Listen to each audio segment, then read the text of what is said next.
Bueno, ahora vamos a hablar de Juan Jacobo Rousseau. Este pensador, este filósofo, nació en Ginebra en 1712 y muere en 1778. Él va a considerar entonces que el hombre en estado de naturaleza, como ya habíamos hablado del estado de naturaleza por parte de John Locke, él dice que básicamente el hombre en su estado de naturaleza va a ser un ser que es naturalmente bueno e inocente.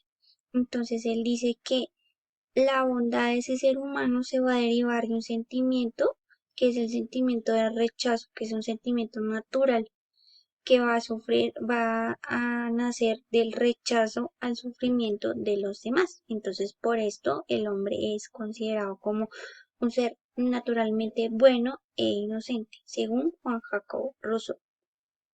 Entonces, él dice que él va a opinar sobre las teorías o la filosofía de Thomas Hobbes. Él va a decir que el individuo del que habla Thomas Hobbes en su filosofía es un individuo que es calculador y egoísta. Y él va a exponer también que el individuo del que habla John Locke es un individuo que se va a corromper por la obra del deseo de posesión a la propiedad ajena. Importantísimo, pues, sobre este pensador Juan Jacobo Rousseau, que hace estos dos énfasis entre Thomas Hobbes y John Locke.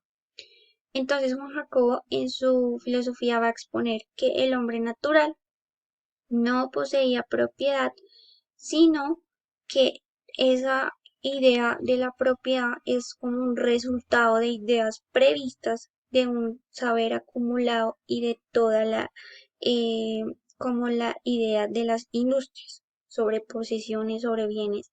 Entonces él va a exponer esto. También expone que la vida en sociedad y que la convivencia en grupos mayores, ya sean pues grandes o pequeños, puede derivarse de cualidades humanas que son como pues entonces el egoísmo, la guerra, la esclavitud o el vicio.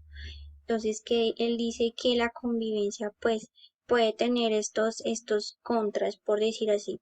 También él expone que la sociedad se tiene que fundar sobre una base de un principio que tiene que tener como un vínculo psicológico y espiritual que va a unir todas las partes y que va a generar una correspondencia interna entre todas las partes, esa base para la sociedad como organismo vivo. Entonces tiene que tener esos principios sí, de un vínculo psicológico y vínculo espiritual.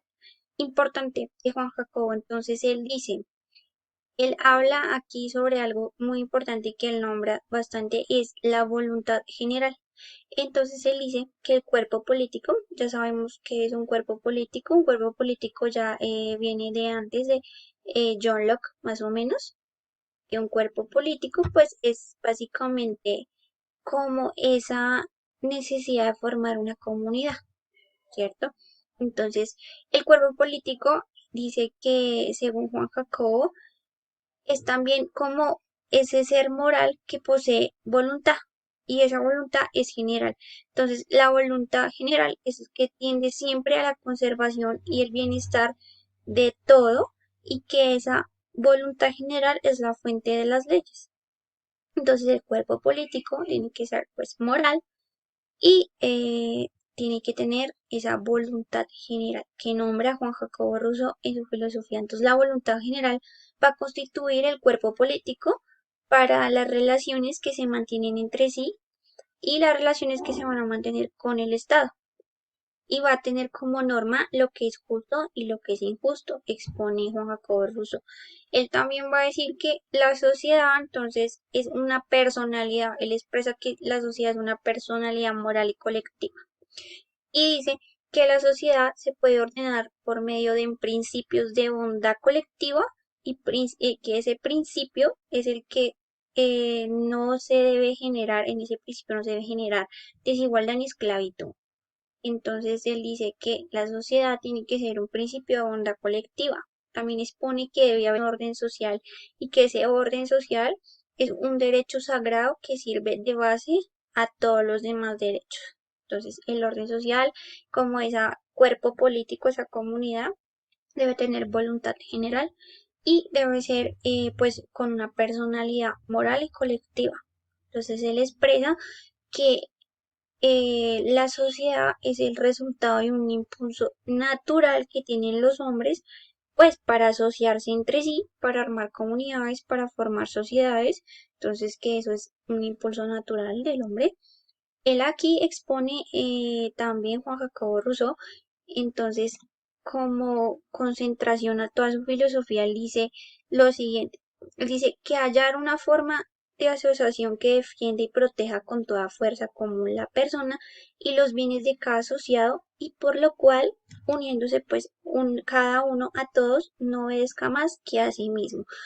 Aquí podemos ver que él comparte parte de la filosofía que tiene el pensador John Locke, ya que pues John Locke dice que cada uno pues tiene que juzgarse a sí mismo, cada cual es juez de sí mismo, y aquí Juan Jacobo Rousseau expresa que cada uno tiene que pues eh, obviamente también apoya lo de vivir en comunidad, sino que cada ser tiene que obedecerse nada más que a sí mismo, tiene que juzgarse nada más que a sí mismo. Juan Jacobo Rousseau y John Locke comparten lo que expone Thomas Hobbes como filosofía pues política que un soberano, el leviatán, las leyes, las normas sobre la sociedad civil, que tuve que ejerza poder sobre la sociedad civil, no, sino que John Locke ya va por la parte más humana del estado natural y Juan Jacobo Rousseau ya va un poco más allá sobre que dice que el hombre pues es muy un ser muy bueno e inocente y pues que tiene instintos de vivir en sociedad y que en esa sociedad a veces se van a presentar pues discordias, va a haber esclavitud, va a haber guerra, ¿cierto? Pero pues que para eso es importante entonces tener como esa moral colectiva, esa personalidad moral y colectiva en la sociedad, pues para llevar a cabo esto. O sea que la sociedad viva en paz, por decir así, y no que un soberano rija sobre todos la sociedad o la comunidad en sí. Y es así, profesor, como es como la explicación del cuadro comparativo de los pensadores Thomas Hobbes, John Locke y Juan Jacobo Rousseau. Gracias.